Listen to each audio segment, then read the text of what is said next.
Abram as suas Bíblias em Isaías 43, versículo 1. Quem for encontrando vai se colocando de pé. Isaías 43, versículo 1.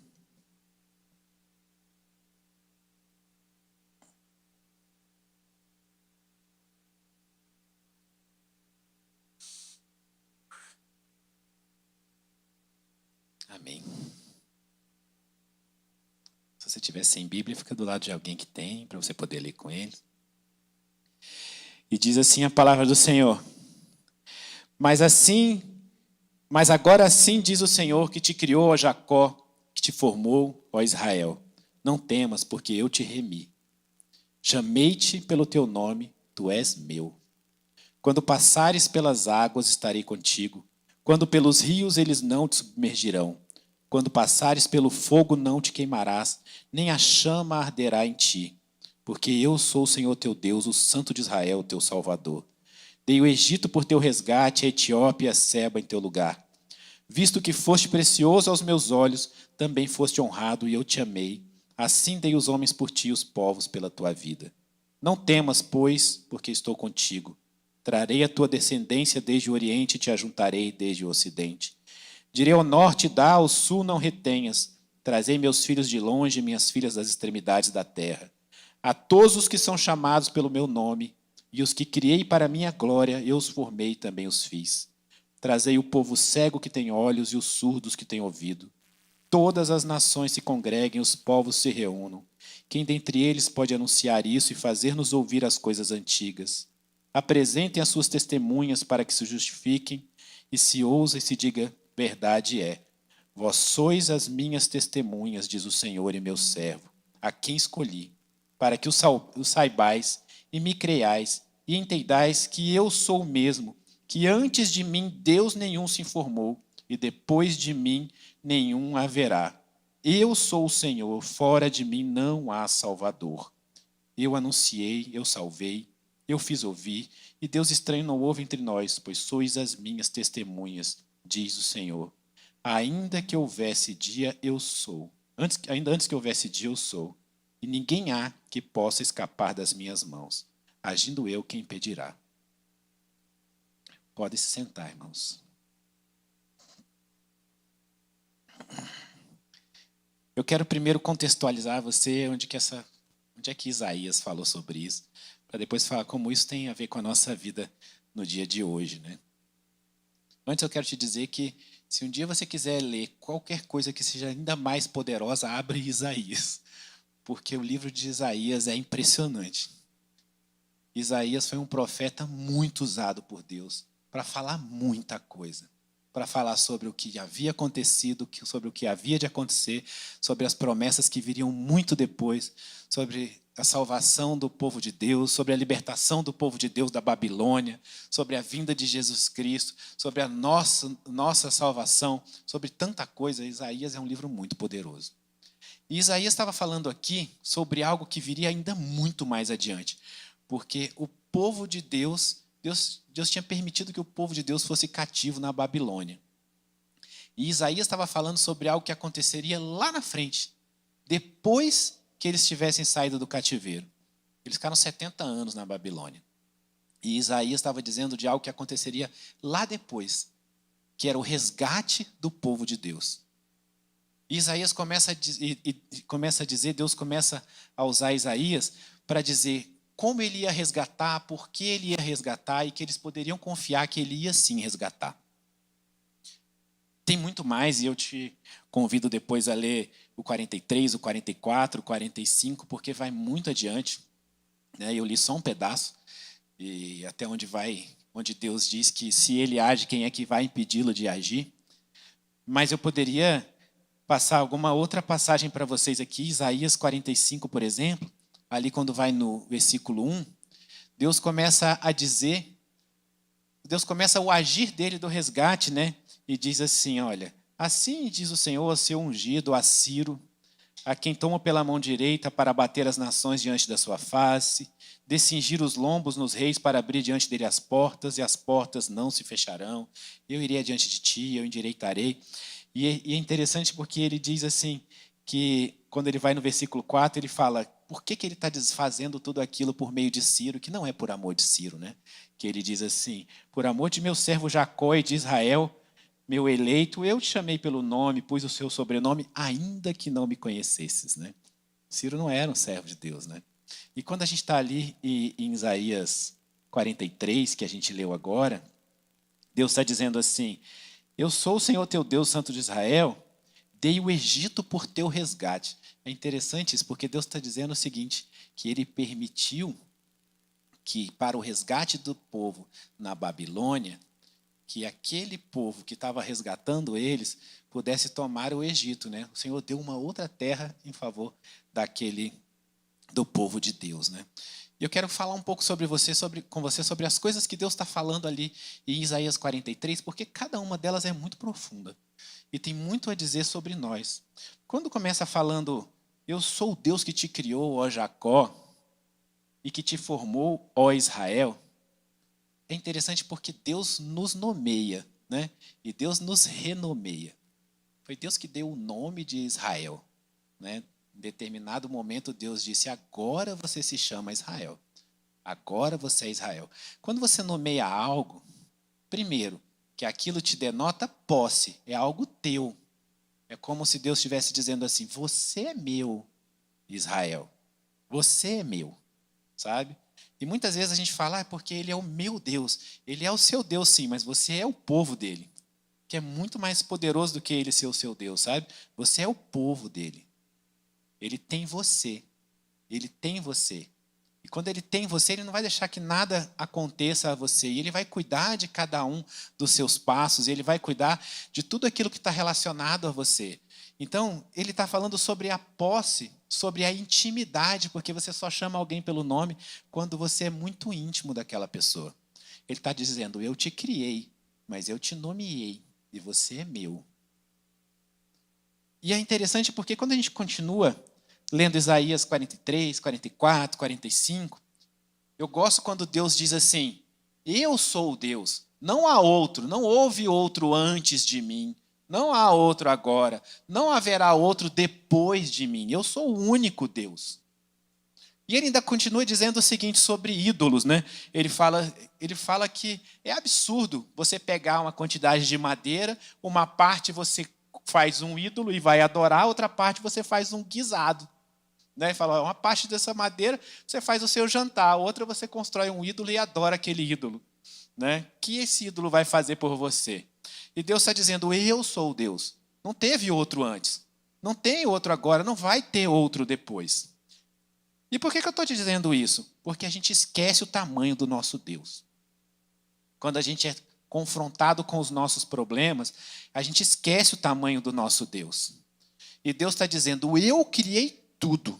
Eu fiz tudo. Eu transformo e refaço todas as coisas. Inclusive, Deus foi lá em Ciro, que era um homem que não era de Deus, que não havia procurado Deus, e usou Ciro para dar a resposta para o povo de Deus. Você sabe por quê? Porque Deus não está limitado ao tamanho da tua igreja. Deus usa quem Ele quiser usar para te abençoar. Só que você começa a se confrontar com os problemas que você tem, com os tamanhos dos problemas que você tem, e você perde um pouco a noção do tamanho do teu Deus. Como Deus lida com seres emocionais, porque infelizmente a gente tem esse lado emocional, e Ele tem que ficar nos lembrando isso o tempo inteiro. A verdade é essa, sabe? Os profetas existiam e existem para nos lembrar de quem é o nosso Deus. Porque o povo de Deus ficou 70 anos na Babilônia. Eu fico imaginando quantas vezes eles tiveram que ser lembrados que era Deus. Que Deus ia tirar eles de lá, porque eles estavam cativos, eles estavam escravos, eles estavam numa outra cultura, com outros deuses, com outras coisas, e nada parecia que eles iam sair de lá. Aí Deus tinha que ir lá e usar um profeta para poder lembrar. Deus está me usando para poder vir aqui hoje para te lembrar. Porque Deus tem promessa na tua vida. Não interessa o tamanho do teu cativeiro, mas Deus tem promessa na tua vida. E às vezes você esquece das promessas ou você pensa, quando será que essa promessa vem? Mas tem um longo caminho, porque Deus não disse que ia te livrar dos problemas. E aí quando você é confrontado com os problemas que estão no caminho, você questiona o teu Deus. Só que Deus começa falando em Isaías, olha, eu sou aquele que te chama, eu sou aquele que te nomeou, tu és meu. E é bom a gente lembrar que a gente é de Deus, porque se Deus é amor e Deus tem todo esse carinho, imagina nós que somos dele, sabe? E aí depois ele diz assim, quando passares pelas águas, eu estarei contigo. Quando pelos rios, eles não te submergirão. Quando passares pelo fogo, não te queimarás, nem a chama arderá em ti. Deus, hora nenhuma, te falou que ia te livrar das águas e do fogo, você nem ia ver que tinha água, que não tinha fogo, que não tinha rio. Ele só falou, eu vou te salvar de cada uma dessas coisas. Mas elas existem na tua vida. Você passa por elas. Mas às vezes a gente começa a questionar uma série de outras coisas. Por exemplo, aquele povo não estava nos caminhos de Deus. Mas se você é de Deus e Deus te ama mesmo antes de você ter pedido perdão. Porque quando Jesus se sacrificou por você, você não estava nem aqui ainda. Ele se sacrificou por você muito antes, lá atrás. Só que ele redime quando a gente se arrepende. Quando a gente se arrepende em Cristo. Deus tem um poder de fazer tudo isso. Ele só quer que você queira e que você se redima. Ele estava trabalhando aquele povo. E é interessante que quando ele fala aqui, eles chamam de segundo êxodo, né? Por que esse segundo êxodo? Porque é isso, né? É trazer o povo de Deus de uma outra terra, trazer de volta para a terra de Deus, juntá-los de novo, eles estarem de novo ali na casa de Deus, estarem na terra do Senhor, na terra santa, debaixo do Senhor. E foi como eles fizeram com Moisés também, que Moisés foi lá e trouxe o povo de Deus do Egito. Mas sabe quanto tempo aquele povo levou para chegar na terra prometida? 40 anos. Você sabe por quê? Uma coisa que muitos de vocês já ouviram na igreja. Não adianta você sair do Egito se o Egito não sair de você. Não adianta. Não adianta você sair da Babilônia se a Babilônia não sair de você. E aí vai levar o tempo que for necessário para você poder fazer esse trabalho de volta. Deus gostaria que fosse no dia seguinte. Mas no seu íntimo você não gostaria que fosse no dia seguinte, porque você não faz o trabalho de volta. Que Deus está lá por você, mas você não está lá por Deus. Quando a gente estava louvando aqui, Deus tocou no meu coração que tem uma pessoa aqui que precisa muito desse resgate, uma pessoa que estava com o coração ferido. E fazia tempo que não procurava Deus e que Deus mandou dizer que está com saudade de você. E que Ele olha para cada um de nós e Ele está com saudade de você. Porque Deus tem saudade do que é dele. Porque nós somos dele, ele tem saudade de cada um de nós. Ele quer que a gente esteja com ele. É um processo a gente poder ser liberto, ser salvo dessas coisas todas, sabe? E a gente precisa entender algumas coisas. Primeiro, Deus falou, não tema. Não tema. E olha, eu sei que não é fácil. As pessoas são mais próximas de mim da Tati, sabe que ontem a gente teve um dia muito difícil, muito difícil. Eu estava preocupado da gente sofrer burnout ontem, que é quando uma pessoa tá trabalhando tanto que a pessoa de alguma ela pifa. Resumidamente é isso, sabe? O trabalho está tão puxado, as nossas coisas estão tão puxadas, está tudo tão difícil e tal. Ontem eu estava muito preocupado, sabe? Porque quando esse momento vem, às vezes você deixa as emoções tomarem conta. E a gente viveu um momento muito raro, porque, em geral, quando você está na igreja, você está passando por alguma tribulação e o outro irmão te dá a mão. E quando a gente está em casal, Deus é tão bom comigo e com a Tati, que quando um de nós dois está passando por algum problema, o outro está mais tranquilo. Quando um de nós dois se desespera, o outro está mais tranquilo. Foi só os dois estarem desesperados, parecia que não tinha solução para nada. E aí, de noite, as coisas estavam mais tranquilas, né? Mas porque você não enxerga, os problemas continuam os mesmos de ontem, tá? A gente não chegou do outro lado, mas a gente começa a enxergar o plano de Deus. E às vezes você precisa passar por isso, porque Deus fala não tema o tempo inteiro na palavra dele. E ele fala não tema porque ele criou todas as coisas. E como é que um Deus que criou todas as coisas pode ser menor do que o teu problema, pode ser menor do que a tua doença, pode ser menor do que o teu problema no trabalho, pode ser menor do que o teu problema na faculdade, do que o teu problema no relacionamento, do que o problema financeiro. Deus não é menor do que nada disso. Mas a gente esquece disso. Até porque a vitória não vem exatamente no dia e na hora que a gente quer. Mas ele fala, agindo eu, quem impedirá? Eu não vou deixar você se queimar. Eu não vou deixar você submergir. Não vou deixar você se afogar. Eu não vou deixar. E Deus tem promessas. E se tem uma coisa que se cumpre, é a promessa de Deus. E se você já ouviu uma promessa de Deus para qualquer área da tua vida, essa promessa vai se cumprir, quer você queira ou não, inclusive. A promessa de Deus para se cumprir na sua vida não depende de você. Não depende de você querer. Ela depende de Deus querer. E se Deus prometeu, Ele vai fazer. E se para Ele fazer, Ele precisa transformar você, Ele vai transformar você. Se Deus precisa mudar o teu coração para receber a promessa que Ele fez, Ele vai mudar o teu coração. Se Ele precisa te mudar de cidade, se Ele precisa te mudar de emprego, Ele vai mudar. Porque a promessa de Deus vai se cumprir. A diferença é que vai doer pouco ou muito. Se a gente estiver caminhando na direção que Ele quer, dói pouco. Se a gente for contra Ele, dói muito. Mas aí é você que escolhe. Mas Deus tem promessa. E Deus tinha promessa de fazer aquele povo o povo de Deus. Deus prometeu. Deus prometeu para Abraão. Deus não ia deixar de cumprir. Mas eles precisavam fazer o caminho da volta. Porque povo de Deus que se preza, segue a Deus. Faz as coisas de Deus. Está nos caminhos de Deus. Ajuda o próximo. Fala de Deus para os outros. Não é um povo de Deus igual eles estavam lá. Então não adianta. O povo de Deus tem que agir como o povo de Deus. E Deus tinha que transformar aquele povo. Ia levar 70 anos? Ia. Mas Deus ia cumprir a promessa dele. E as promessas de Deus se cumprem.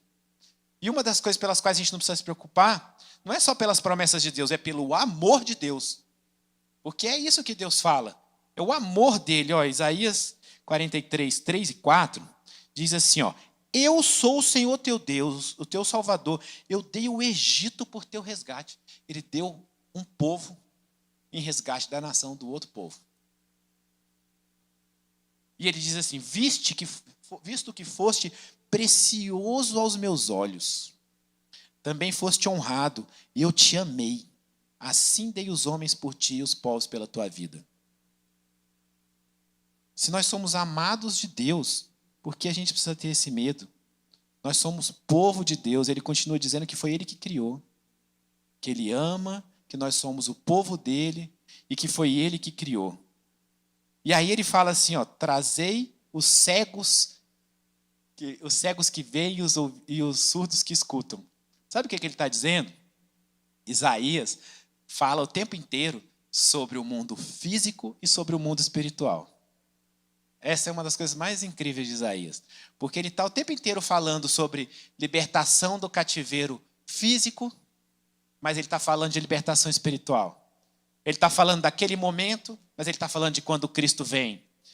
E ele está falando do cego que tem olhos e que enxerga, e do surdo que tem ouvido e escuta. Como isso? É porque é uma cegueira espiritual. E não existe libertação de cativeiro sem libertação espiritual. Não existe vitória na tua vida completa que não venha acompanhada de uma vitória espiritual. Não existe. Você pode receber um refrigério, um tropeço menor, uma coisa que te resolve um pouco naquela hora, mas vitória, libertação física, só quando vier espiritual. E aí tem um monte de coisa na tua alma que você precisa livrar para você conseguir passar por esse processo. Posso te falar alguns, por exemplo. A gente sabe que quando uma pessoa tem uma relação sexual com outra pessoa, a alma daquelas duas pessoas se conecta. Você não sabe nem o tipo de lixo que você está trazendo para a tua alma quando você faz isso. Você não tem noção. Ou quando você comete determinados pecados, pedaços da sua alma ficam aprisionados. Um pedaço aqui, um pedaço lá. Um pedaço está aprisionado na bebida, um pedaço está aprisionado na pornografia, um outro pedaço está aprisionado nas drogas, outro pedaço está aprisionado nas mentiras. E aí Deus diz o seguinte, eu dou ordens para te resgatar. Eu falo para o norte, manda de volta. Eu falo para o sul, solta. Eu falo para o leste, libera e junta aqui. Ele fala para cada pedaço. da sua alma para se recompor. Não existe libertação de cativeiro que seja só física. Aquele povo precisava de uma libertação espiritual. Eles precisavam voltar a enxergar, escutar e falar com os olhos, os ouvidos, a boca espirituais. E você sabe o que eu estou falando. Porque cada um de nós é um ser que é corpo, alma e espírito. E você precisa tratar o teu espírito. Precisa desenvolver o teu espírito. Precisa libertar o teu espírito. Você precisa se arrepender. Existem coisas que só são libertas com arrependimento, com jejum, com oração, mas com arrependimento profundo, com uma entrega a Deus. É a libertação das suas iniquidades, dos seus pecados. Deus diz, agindo eu, quem impedirá? Mas eu quero que você faça isso, isso e aquilo outro. E é o que Deus está falando. Eu dou ordem para resgatar. Eu estou aqui, não temas contra o teu pecado. Mas o cego precisa voltar a enxergar. O surdo precisa voltar a escutar. Quantas vezes Deus te fala para não fazer e você faz? Quantas vezes Deus toca no teu coração que não é para ir e você vai? Significa que você não está ouvindo com o seu ouvido espiritual.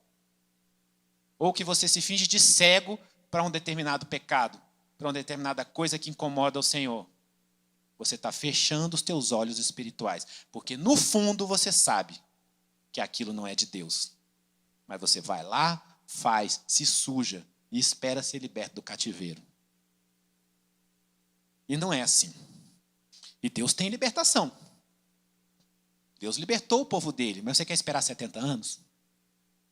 Você quer passar 40 anos no deserto? Até se libertar e se purificar? Até tirar o Egito de dentro de você? Aquele povo passou 40 anos reclamando do que tinha no Egito, ao invés de olhar do que tinha para frente.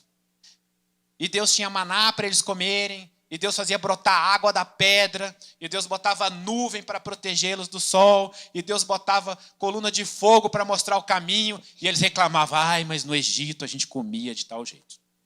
Ai, no Egito a gente bebia de tal jeito. Para de reclamar do que ficou para trás. Porque o que Deus tem para você é novo para frente. E não necessariamente Deus vai restituir o que você perdeu. Deus, ele restitui se ele quiser. Mas ele pode te recompensar. Que é dar outra coisa, melhor do que aquilo, inclusive. Não, Deus não é só um Deus de restituição. Deus é um Deus que reescreve. Ele escreve o teu nome no livro da vida. Ele te dá outra vida. Você é outra pessoa. Seus sentimentos são outros, seus pensamentos são outros. Por que a sua vitória tem que estar ligada a alguma coisa que estava no passado? Porque Deus pode ter uma coisa para frente que é muito maior e melhor. Só que a gente olha também pelos tropeços do passado. E os tropeços do passado fazem a gente pensar que a gente não vai ser bem-sucedido no futuro. Mas o Deus que está te dizendo que vai te dar a vitória é o Deus que preparou o teu futuro. Ele tem algo muito melhor e maior, porque ele diz que os planos dele são maiores e melhores. Agora, ele também diz o seguinte, lá em Isaías 43, 10 e 12, fora do Pai não há salvação. Não adianta você procurar a sua vitória em outro lugar. Não adianta. Só que às vezes o povo de Deus faz isso. Ele diz assim, vós sois as minhas testemunhas, diz o Senhor, e meu servo a quem escolhi, para que o saibais, me creais e entendais, que eu sou o mesmo. Antes de mim, Deus nenhum se formou, depois de mim, nenhum haverá. Eu sou o Senhor, fora de mim não há Salvador. Não há vitória. E ele ainda diz uma coisa muito interessante, que ele fala, vós sois as minhas testemunhas. Sabe, se a gente for imaginar um tribunal, testemunha é aquele que vai lá e dá testemunho de alguma coisa que aconteceu. Aquilo que Deus faz na nossa vida é testemunho de que há um Deus. Então, não pergunta qual é o tamanho do milagre que Deus precisa fazer para você. Porque o dia que ele fizer esse milagre que você precisa, todo mundo ao teu redor vai entender que tem Deus. E às vezes Deus deixa que você chegue no deserto, que você vá para o cativeiro, não só para trabalhar você, porque você precisa ser trabalhado, mas para mostrar para todo mundo que existe um povo de Deus. Que existe um servo do Senhor, que existe uma serva do Senhor. Porque as pessoas vão olhar e falar assim, isso era impossível para o Bruno. Isso era impossível para a Tati, era impossível para o Leonardo. Mas para Deus não era impossível. A pessoa vai falar, é só Deus mesmo. Porque ele nunca ia conseguir fazer isso. Porque ele nunca ia conseguir se livrar de determinado problema. Porque nunca ia conseguir ter uma solução para isso. Não ia mesmo. Eu conheço inúmeras pessoas que só acreditam em Deus porque já viram os milagres que Deus fez na minha vida. Ah, porque eu sou melhor do que os outros? De jeito nenhum. Não sou mesmo. Deus já fez um monte na tua também. Eu tenho certeza que tem gente que só acredita em Deus por causa dos milagres que Deus fez na tua vida. Ele fala, fora de mim não há outro. Mas ele também diz, vós sois minhas testemunhas. Não pensa no tamanho do teu problema, pensa no tamanho que vai ser o seu testemunho na hora que Deus trouxer a vitória. Quando Deus resgatar um casamento que parecia perdido, quando Deus trouxer um filho que está lá na boca de fumo, quando Deus resgatar uma vida financeira que parecia destroçada em dívida, quando Deus curar alguma coisa que parecia sem cura para o mundo. Olha o tamanho do teu testemunho, porque é isso que Deus diz, vós sois minhas testemunhas. As pessoas vão olhar para você e elas vão entender que fora de Deus não há outro Deus. E que essas coisas só são alcançadas com Deus. E ele continua dizendo o seguinte, ele tem libertação. Aquele povo estava completamente errado. Mas Deus estava dizendo, eu tenho um plano de libertação para você lá na frente. Então para de olhar para o teu pecado e pensar, eu não sou digno de Deus. Porque todos somos dignos de Deus se a gente se arrepende do pecado. Olha para o seu pecado para se arrepender de uma vez por todas. E entrega para Deus e ficou para trás. Não interessa quem você era e o que você fez. Só interessa quem você é e o que você vai fazer. E quem você pode ser nos caminhos de Deus. Porque aquele povo não era povo de Deus do jeito que eles estavam ali. O povo de Deus é o que ele tinha para frente para aquele povo.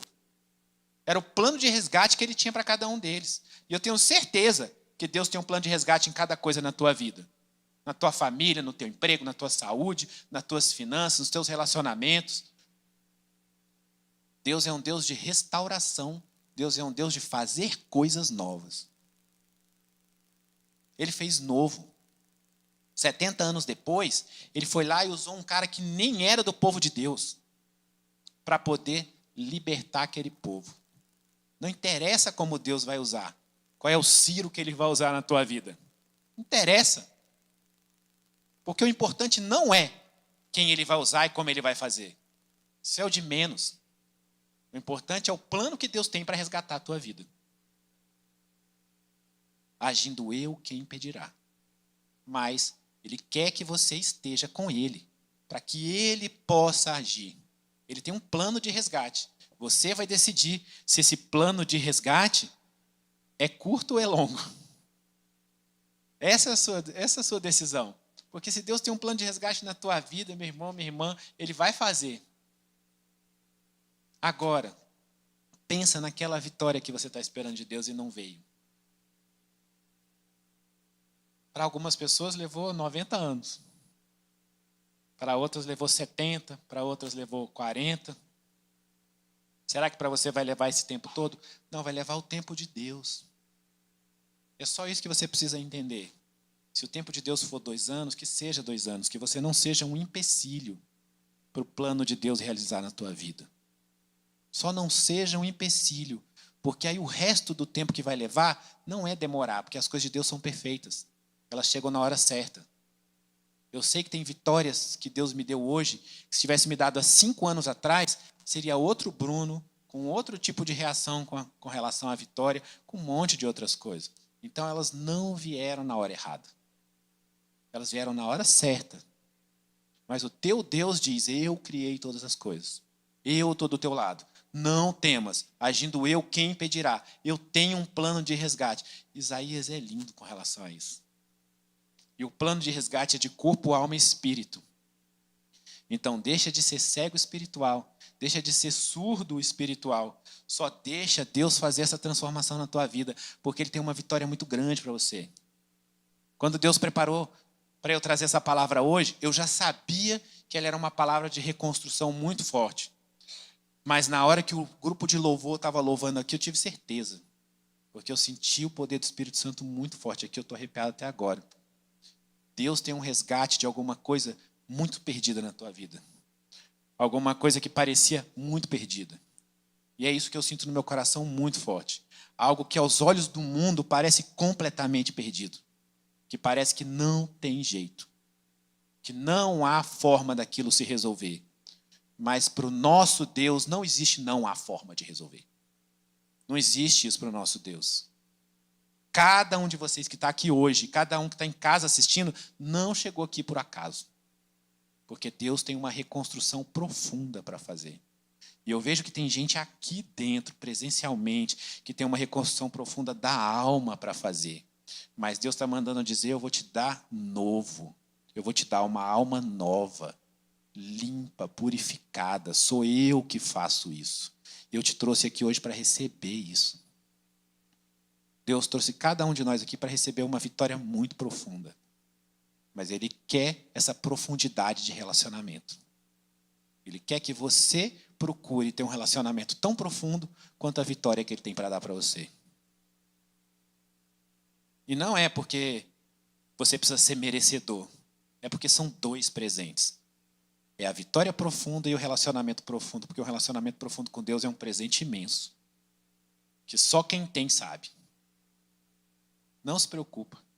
Deus vai prover. Deus vai cuidar.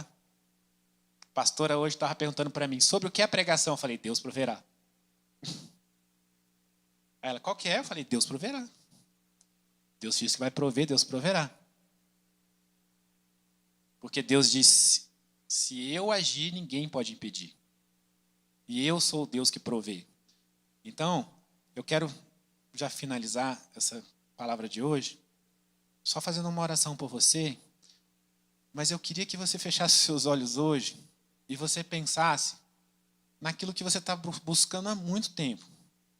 Porque eu sei que você está buscando uma coisa muito profunda em Deus. E o Senhor me mostra que hoje é dia de entregar. E eu sinto o Espírito Santo muito forte aqui. E Deus dizendo que Ele vai prover sim e que Ele vai agir. E eu estou emocionado porque eu sinto o quanto Deus está derramando as bênçãos dEle aqui. E eu quero que você tome posse disso. Que você entregue para o Senhor agora. Que você peça perdão a Deus pelas vezes que você duvidou dessa vitória. Porque nós somos humanos e a gente duvida sim às vezes. E às vezes a gente acha que essas vitórias não vêm porque elas estão demorando demais. A gente começa a achar que a gente não é merecedor, ou que a gente não entendeu a promessa de Deus, ou que Deus é capaz de fazer aquilo na vida do outro, mas não vai fazer na nossa, ou que Ele não tem aquele plano para a nossa vida. Pede perdão, porque o nosso Deus é maior do que isso tudo. E só entrega para Ele. Pai, eu quero te entregar agora, Senhor, a vida e o coração de cada pessoa que está aqui. Senhor, cada coração ferido, cada alma ferida. Desperta o espírito de cada um, Pai. Restaura cada fragmento da alma de cada pessoa aqui. Que o Senhor restitua a alma, Pai, limpa, purificada, nova, cheia de Ti. Restaura os corpos. Senhor, a mente. Que todas as mentes aqui sejam entregues a Ti. Que os nossos corações sejam trocados por um coração de Cristo. Que nós possamos viver a plenitude do relacionamento contigo. Que o Senhor derrame sobre cada um de nós a bênção que o Senhor planejou. Aqueles planos que o Senhor fez a nosso respeito. Pai, realiza. Realiza, Senhor, muda o que precisa ser mudado em cada um de nós para poder receber. Mas, Pai, muda corações, muda mentes. Vá ao encontro agora, Pai, daquela pessoa que precisa ser salva. Vá ao encontro, Senhor, daquela doença que precisa ser curada. Porque o Senhor diz na Tua palavra que Jesus levou sobre si as nossas enfermidades. Cuida dos nossos filhos, dos nossos pais, nossos irmãos, Senhor. Traz a salvação para cada um deles. Muda aquela mente, aquele coração. Pai, abre as portas financeiras, abre as portas profissionais. Senhor, restaura os casamentos. Que os casamentos que vão nascer a partir de agora, Senhor, pareçam outros. Que pareça outro marido, outra esposa, Senhor, muito melhor, entregue a Ti, com o coração limpo, Pai. Abençoa cada lar, dá vitória em cada pessoa. Eu declaro a Sua vitória, Senhor, pelo poder e autoridade do nome de Jesus. Amém.